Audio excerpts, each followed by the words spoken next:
से जो सफेद स्राव निकलता है वो कुछ गलत है, खराब है।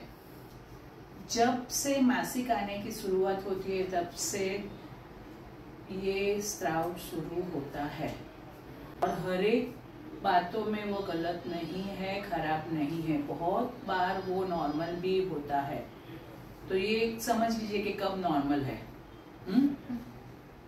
आपका मासिक आने की करीबन 14 दिन के आसपास आपके शरीर में हर महीने में, जो मासिक महीने पे आता है, तो हर महीने में इस टाइम के दौरान स्त्री भी छूटता है, और वह स्त्री भी छूटता है तब ऐसा चिकना पानी जाएगा नाक में, ऐसा सर्दी हुई और निकलता है ना, वैसा चिकना पानी जाएगा, और पूरा अपना कपड़ा भी, अंडरगारमेंट्स भी गीला हो सकता है, बराबर। तो वो नॉर्मल है।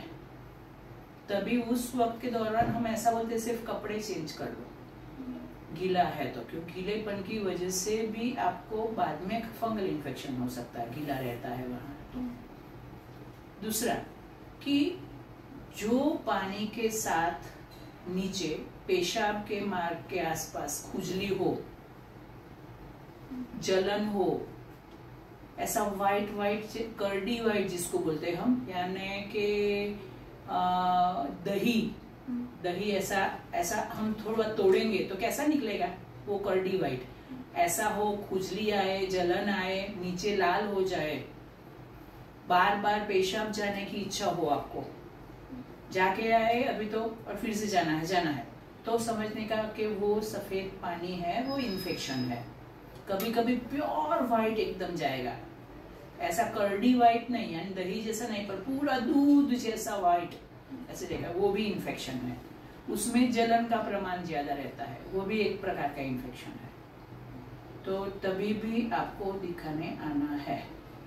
कभी कभी क्या होता है कि हस्बैंड के साथ मेलाप होएगा तो उसके बाद 2 दिन तक जाता है आपको, क्योंकि वीर्य में भी पानी होता है, तो वो नॉर्मल है, समझ गए।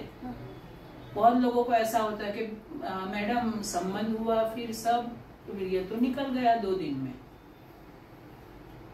तो वो वीर्य नहीं निकल, यानी वो पानी उसमें होता है जो वह निकलता है, और पुरुष भी है वो ऊपर चले जाते हैं, समझ गए। तो 2 दिन तक वो निकल सकता है, तो वो भी नॉर्मल है, समझ गए।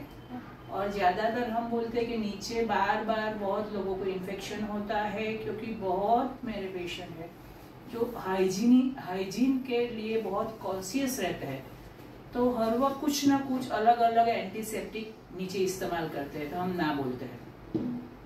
नीचे डॉक्टर के सलाह के बिना कुछ भी वॉश या कुछ इस्तेमाल करने की रेगुलर बेसिस पे जरूरत नहीं। जो अवेलेबल है मार्केट में वॉश, वो भी जरूरत पड़ने पे डॉक्टर के कहने पे ही इस्तेमाल करो, वरना डेली करने की जरूरत नहीं। और नीचे बाल जब लंबे लगे तो कभी भी सीजर का इस्तेमाल, रेजर का इस्तेमाल मत कीजिए, आइदर यूज सीजर। बहुत लोग बिकिनी वैक्स कराते हैं, तो उनको भी हम ना बोलते हैं, क्योंकि उससे नीचे क्या होता है कि जो बाल निकलते हैं, आप खींच के निकालते हैं, वो ट्रॉमा होता है हेयर फॉलिकल का, और नीचे पेशाब का मार्ग, संडास का मार्ग सब भी एक दूसरे के साथ है ना। और फिर ट्रॉमा हुआ नीचे हेयर फॉलिकल में, तो वहाँ इन्फेक्शन तुरंत हो जाता है, छोटी छोटी ऐसे इरप्शन हो जाते हैं, लाल, और खुजली आती है ज्यादा, ऐसा, बराबर। तो ऐसे चीजों में हम बोलते हैं इधर आप कैंची से काटो, पर कैंची से काटने में थोड़ा अनसेफ हो जाता है, किसी किसी को कैंची से कट जाता है, तो हम बोलते हैं कि फीमेल ट्रिमर आता है, जैसे दाढ़ी रखने वाले लोग ट्रिमर है मेल में, वैसे फीमेल ट्रिमर आता है, जो 1 मिलीमीटर दूर रख के नीचे बाल काटता है। उसमें वो इस्तेमाल कीजिए, जिससे क्या होगा कि आपके जो हेयर फॉलिकल है ना, उसको डैमेज नहीं होगा, तो वहां खुजली नहीं होगी। इसलिए बार बार खुजली होती है, तभी भी हम ये समझाते हैं। और दूसरी बात, ऑलवेज यूज कॉटन अंडरगारमेंट, या अभी नई अंडरगारमेंट है जो एब्सॉर्बेबल, उनकी क्वालिटी बहुत अच्छी होती है, वो ही इस्तेमाल कीजिए। सिंथेटिक कोई भी मत कीजिए नीचे अंडरगारमेंट्स। और जब भी गीला लगे तो बदल लीजिए। ज्यादातर लोग बिकिनी स्टाइल का अंडरगारमेंट पहनते हैं क्योंकि अवेलेबल, वो कॉमन है। पर वो फॉरेन कंट्री में चलता है जहाँ साल में 6 महीने 8 महीने बर्फ रहता है, वहाँ ठंडी का मौसम है। और हमारे यहाँ गर्मी, कितना पसीना होता है।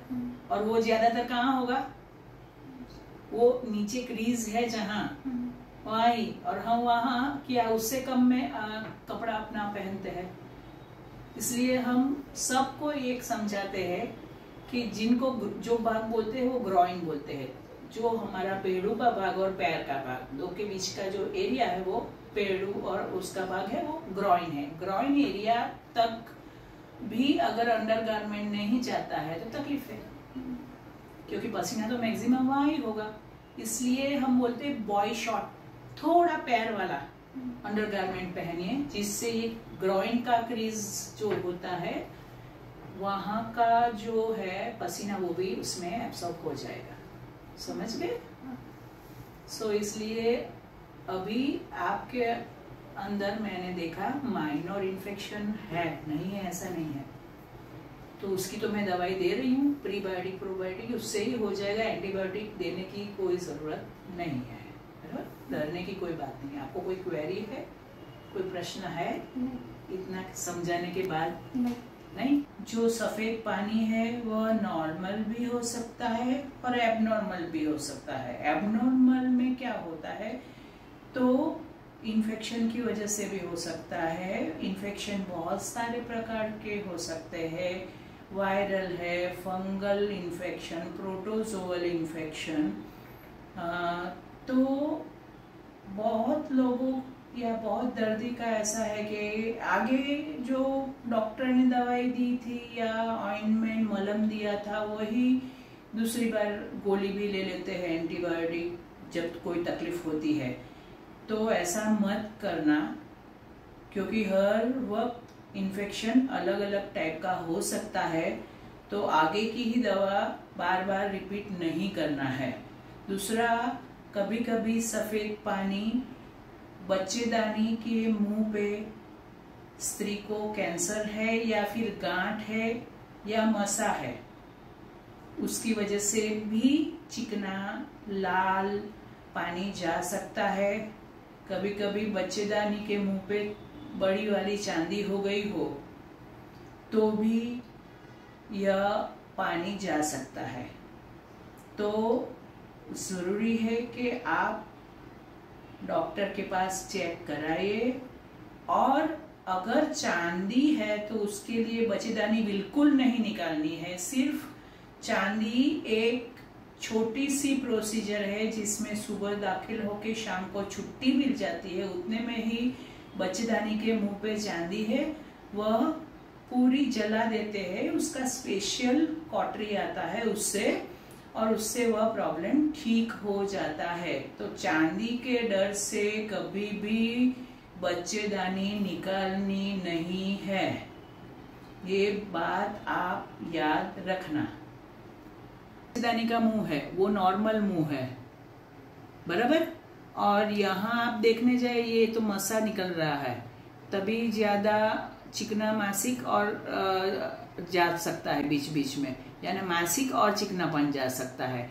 ये बच्चेदानी के मुंह पे चांदी है, जैसे लाल हो सकता है, जैसे हमें छिल गया हो, कुछ हाथ पे कुछ लगे और छिल गया वैसा ये होए, बराबर, उसको चांदी बोलते हैं।